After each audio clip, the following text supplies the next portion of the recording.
बिस्मिल्लाहिर्रहमानिर्रहीम। अस्सलाम वालेकुम ऑडियंस। मैं हूं आपका host engineer Mehtab Hussain. Coffee with entrepreneur में आज जो हमारे गेस्ट हैं उनका ताल्लुक़ को वर्किंग स्पेस से रिलेटेड है, इंडस्ट्री से रिलेटेड है, रियल एस्टेट हो गई, हॉस्पिटैलिटी हो गई। तो आज हम उनसे कुछ उनके बिज़नेस के हवाले से, उनकी पर्सनल लाइफ के हवाले से और यंग जनरेशन के हवाले से एडवाइस उनसे कुछ लेते हैं। अस्सलाम वालेकुम अहमद नसी साहब, कैसे हैं आप? अहमद साहब, फ़र्स्ट ऑफ़ ऑल आप अपने बारे में कुछ थोड़ा सा तो मैंने तारुफ ऑडियंस को मैंने अपनी करा दिया कि आपका कोर वर्किंग स्पेस से ताल्लुक़ है, ठीक है। अपने बारे में थोड़ा अपनी क्वालिफ़िकेशन के हवाले से अपने बारे में थोड़ा सा हमें बताएं ताकि फिर हम अपना जो है प्रोग्राम का जो है आगाज़ करें। कॉफ़ी विद एंटरप्रेन्योर में बेसिकली बिज़नेस के हवाले से हम कुछ सवालात आपसे करेंगे, पर्सनल लाइफ के हवाले से और एडवाइस यंग जनरेशन के लिए, ताकि जो यंग जनरेशन को भी एडवाइस मिले और आपके बिज़नेस के हवाले से आपने किस तरीके से स्टेज पे पहुँचे वो सारी चीज़ें हमें नॉलेज मिल सके। तो आप मुझे अपने बारे में थोड़ा सा बताएं। पहले तो thank you so much for having me for this interview. दूसरी चीज़ ये कि बाय प्रोफेशन चार्टर्ड अकाउंटेंट हूँ और 5-6 साल मैंने काम किया हुआ है PwC में, फर्गुसन में, मर्जर्स एंड एक्विजिशन में। फिर ऐसा हुआ कि वहाँ से मैंने जो है वो लीव ली एंड देन उसके बाद आई स्टार्टेड वर्क ऑन। तो जो बिजनेस का मेरा नाम है वो वर्क ऑन है एंड हम लोग ने उसको शुरू उस तरह से किया कि ये बिल्कुल एक्सीडेंट था। मैं किसी और हवाले से एक कंसल्ट करने आया था एक जगह पे, वो यही जगह थी जहाँ पे हम बैठे हैं। तो हुआ ये कि कंसल्टिंग के दौरान मेरी एक किसी से गुफ्तगू हुई, तो स्टार्टअप्स के बारे में हुई। तो वो इतनी आगे तक पहुंच गई कि उन्होंने मुझे ऑफर करा कि भाई आप आए, आप हमारी कंपनी के साथ काम करें। तो मैंने फ़ौरन हाँ बोल दिया। तो उसके बाद ये हुआ कि वो कंपनी चल नहीं सकती, which is how we started work on, क्योंकि ये पूरी जगह हमारे पास खाली थी। तो मैंने लैंडलॉर्ड को कन्विंस किया कि यार हमें बाकी सारे बिजनेस को सपोर्ट करना चाहिए, क्योंकि no one has the money ताकि वो रेंट पे कर सके। नहीं, पहले मतलब आपकी जो चार्टर्ड अकाउंटेंसी से रिलेटेड, तो आपने किन किन शोबों में, किन किन ऑर्गेनाइजेशन के साथ अपनी खिदमत अंजाम दी हैं? बहुत सारी मुख्तलिफ बैंक, मुख्तलिफ प्राइवेट एक्विटी फर्म्स और काफ़ी सारी जो है वो प्राइवेटाइजेशन कमीशन, स्टेट बैंक, इन सब के साथ जो है वो काम किया है। नहीं, ये जो आइडिया है वर्क हॉल का, को वर्किंग स्पेस का, इस बिज़नेस में ही क्यों? आप as a chartered accountancy firm भी जो है ओपन कर सकते थे। कंट्रोल में नहीं था ना, मैं तो अचानक से पता चला कि यार ये भी हो सकता है, क्योंकि उस वक्त जिस कंपनी में काम कर रहा था फर्गुसन के बाद, तो वो कंपनी चल नहीं सकी। तो ज़ाहिर है ये जगह हमारे पास ऐसी थी कि हमने उसको यूज़ करना था किसी भी तरह से, और कुछ दिमाग में आ नहीं रहा था उस वक्त। मैं जो है वो बिजनेसेस के इर्द गिर्द बड़ा घूमा करता था, तो फिर यही आइडिया आया। और फिर जाके जो है वो उस बिल्डिंग के जो ओनर है उनको कन्विंस किया कि यार इस तरह कुछ काम करते हैं। तो आइडिया अचानक से आया, मतलब just happened by accident. Then इसमें क्या क्या सर्विसेज हैं जो आप प्रोवाइड कर रहे होते हैं? सो कोवर्किंग एक बहुत छोटा टर्म है जिस तरह की हम लोग सर्विसेज प्रोवाइड कर रहे हैं। हम लोग ऑफिस प्रोवाइड करते हैं। आप उसको सर्विस ऑफिस बोल रहे हैं, प्राइवेट ऑफिस बोल रहे हैं, प्राइवेट ऑफिस स्वीट्स बोल रहे हैं, शेयर्ड स्पेसेस बोल रहे हैं, कोवर्किंग बोल रहे हैं। तो coworking is only 10% of what we do. आपको एक बंदे की जगह चाहिए या फिर आपको 100 बंदे की जगह चाहिए, we are going to be arranging managed offices आपके और आपकी टीम के लिए।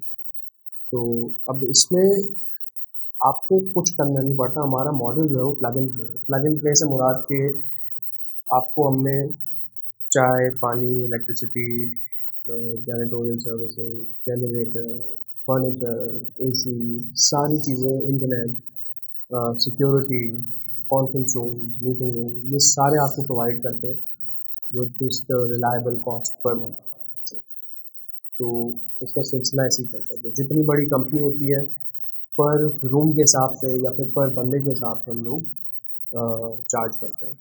एंड देन इससे होता ये है कि मुख्तलिफ बिजनेसेस अंडर वन रूफ का जो कॉन्सेप्ट है, उससे एक तो पहली चीज़ है कि कोवर्किंग, या फिर अगर आप इस तरह की जगह पे जो है वो ऑफिस लेना पसंद करते हैं, तो वो कन्वीनियंस बहुत है, आपका हेडेक नहीं है। आपको किसी चीज़ की ज़रूरत होगी, हमारी टीम, हम लोग सब हाज़िर होते हैं उसी वक़्त, जिस वक़्त भी आपको कोई भी प्रॉब्लम आती है। प्रॉब्लम्स तो हर रोज़ आते रहती है ज़िंदगी में, ऑपरेशनल प्रॉब्लम्स। तो हमारा स्टार्ट करने का मकसद यही था कि भाई आप जो है वो अपने बिज़नेस पे फ़ोकस करें और बाकी जो चीज़ें हैं छोटी-मोटी वो हमें उस चीज़ पे फ़ोकस कर लेंगे। तो पहली चीज़ ये।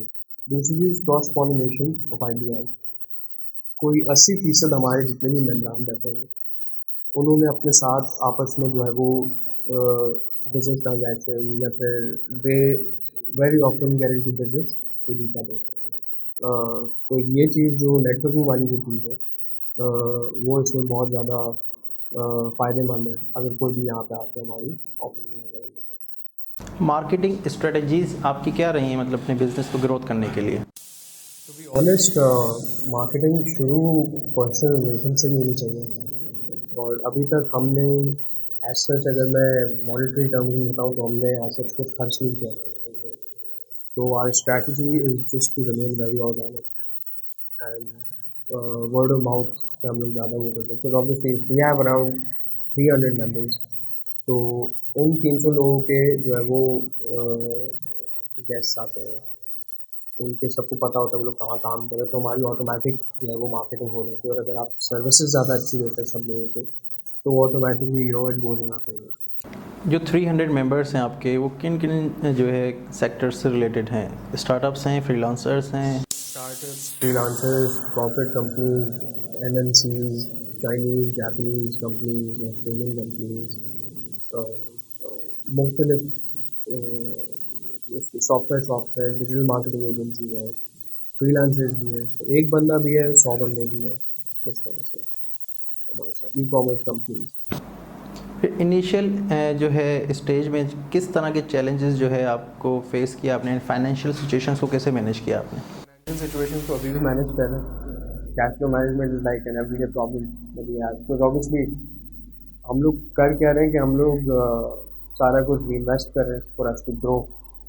और दूसरी चीज़ ये कि शुरू शुरू में जब स्टार्ट किया था तो फिर यही समझ में आ रही थी गलती कर दी कि क्योंकि इसमें खाली आपको जगह ढूंढनी नहीं है, आपको अपने मॉडल के हिसाब से जगह ढूंढनी है और फिर उस जगह से जो भी आप लैंडलॉर्ड से बात करें वो भी बहुत इंपॉर्टेंट है, क्योंकि ये सारी प्रॉब्लम है जो हम लोग सॉल्व कर रहे हैं।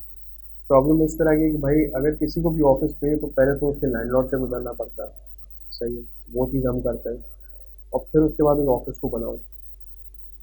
मेन चीज़ आपकी अपफ्रंट कॉस्ट है, इतने सारे डिपॉजिट दो, एडवांस रेंट दो, फिर अगर 10 बंदों का ऑफिस चाहिए तो 15-20 लाख रुपए के आप ऑफिस फिट आउट करो।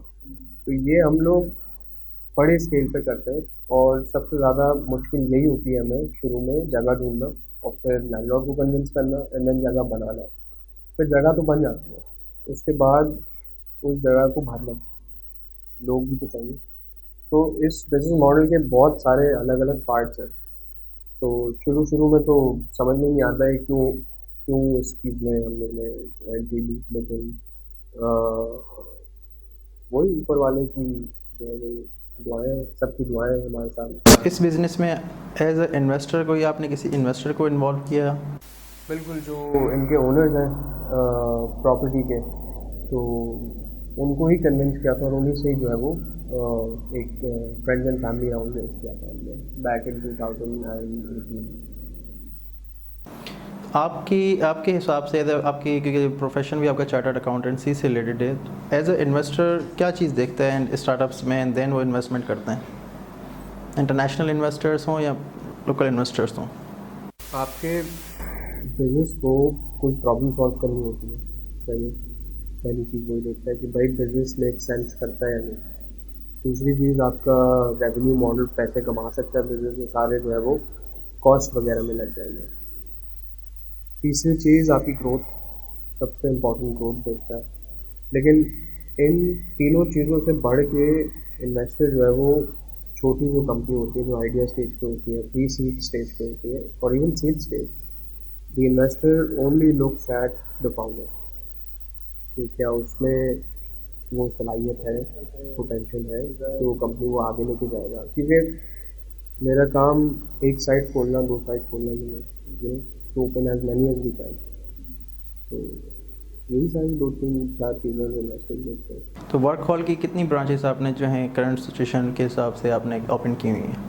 अभी हम लोग ने कोविड तक तो हम लोग खाली हमारे पास 1 या 2 थी, बट कोविड के बाद हमने जो है वो अब ऑलमोस्ट 5 लोकेशन हमारी हो गई है। 5 लोकेशंस किन किन जगहों पे आपने मतलब एक तो यहाँ मेट्रोपोल शारा फैसल पे, PCHS है, टीपू सुल्तान है, गुलशन राशिद मिनास है, DHA है। फिर लोकेशन भी आपको वो मेन प्राइम लोकेशंस देखते होंगे लोकेशन ज़रूरी है देखना, ताकि इजी कन्वीनियंस हो। क्योंकि मसला ये कि आधे लोग जौहर से आते हैं, आधे लोग जो है वो DHA से आते हैं, आधे बहादुराबाद में होते हैं। तो it just make sense to open up geographically dispersed locations, ताकि बस लोगों के लिए आसानी हो। मींस कि इस बिज़नेस के लिए लोकेशन मैटर करती है, कोवर्किंग स्पेस कि कहीं भी दुनिया में कहीं पे भी जितनी भी ये कोवर्किंग कंपनीज़ वर्क कर रही होती हैं, पाकिस्तान में जितनी भी कोवर्किंग कंपनीज़ काम कर रही हैं, तो वो लोकेशंस को मतलब मेन फैक्टर ये चीज़ देखती हैं। काफ़ी बड़ा फैक्टर है, आपको सेट अपार्ट करती है कंपटीशन से। तो इस तरह की बहुत सारी लोकेशंस हैं जो हमें अच्छी प्राइसेस पे मिल रही थी, लेकिन वो लोकेशन अगर अच्छी नहीं है तो फिर बंदे को मज़ा नहीं आएगा काम करने में। The work place and everything surrounding it should be inspiring. As a entrepreneur आपकी की मोटिवेशन क्या रही है जिसने आपको कभी गिरने नहीं दिया? परसेवेरेंस, यानी ज़िद कह लें या फिर मतलब वो कोई ख़राब ज़िद नहीं, मतलब परसेवेरेंस, जुनून आप कह लें, जुनून और जोश, यही चीज़ है। और बस गिरना नहीं है उससे। ग्रेटेस्ट फेयर आपका क्या रहा है? यही फेयर है कि बस यही है, इसी को ही आगे बढ़ाना है। अगर ये नहीं, कुछ 1-2 दफ़ा बिजनेसेस में जो है वो फेल हो चुके हैं, इससे पहले जो कंपनी में था जो चल नहीं पाई थी, तो यही फियर है कि बस इतना ग्रो करना है कि बाकी चीज़ों की टेंशन ना हो। विजन आपने क्या सोचा है? तो शुरू में वर्क हॉल का, बल्कि अभी भी मिशन यही है, to create a world where people follow their hearts to find the real meaning in what they do. मतलब दिल की सुननी है, इसका मतलब ये नहीं है कि दिमाग की ना सुनो, दोनों के साथ सुननी है। अच्छा अहमद साहब, लास्ट क्वेश्चन, यंग जनरेशन को किन स्किल्स पे फोकस करना चाहिए अगर जो स्टार्टअप्स जो बिज़नेस में आना चाह रहे हों, एंटरप्रेन्योरशिप में आना चाह रहे हों, तो उन्हें किन स्किल्स पे जो है वो फोकस करें जो आप समझते हो कि ये चीज़ें जो हैं बहुत वैल्यू रखती हैं बिज़नेस में? सबसे पहली चीज़ पेशेंस। स्किल नहीं है लेकिन एक एट्रीब्यूट है जो कि होना बहुत ज़रूरी है, उसको आपने स्किल बनाना है, पहली चीज़। दूसरी चीज़, सारी चीज़ें बहुत सोच समझ के करनी है।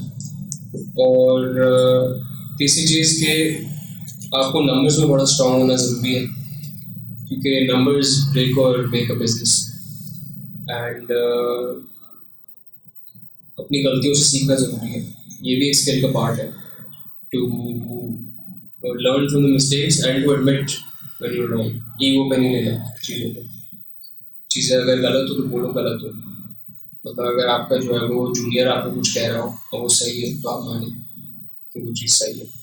तो यही 2-4 चीज़ें कि जैसे आप लोग का स्मार्ट एंटरप्रेन्योर सोसाइटी है, तो a person just has to be very smart, and आप जो है वो हार्डवर्क से भी स्मार्ट हो सकते हैं, और नॉर्मली आपको लाइफ भी काफ़ी चीज़ें सिखाती है। तो जस्ट पेशेंस के साथ ही सारी चीज़ें हो जाती हैं। I think that's all the what to advice the young generation. Thank you Ahmed साहब, आपने अपना कीमती वक्त दिया हमें, और ताकि यंग जनरेशन को आई होप बहुत सारी चीज़ें इनको इन्फॉर्मेशन मिली आपके बिज़नेस के हवाले से भी, और बहुत इंफॉर्मेटिव नॉलेज आपने हमें दी। Thank you. Thank you for watching Coffee with Entrepreneur program. Subscribe our YouTube channel and Facebook page for more updates. Thank you.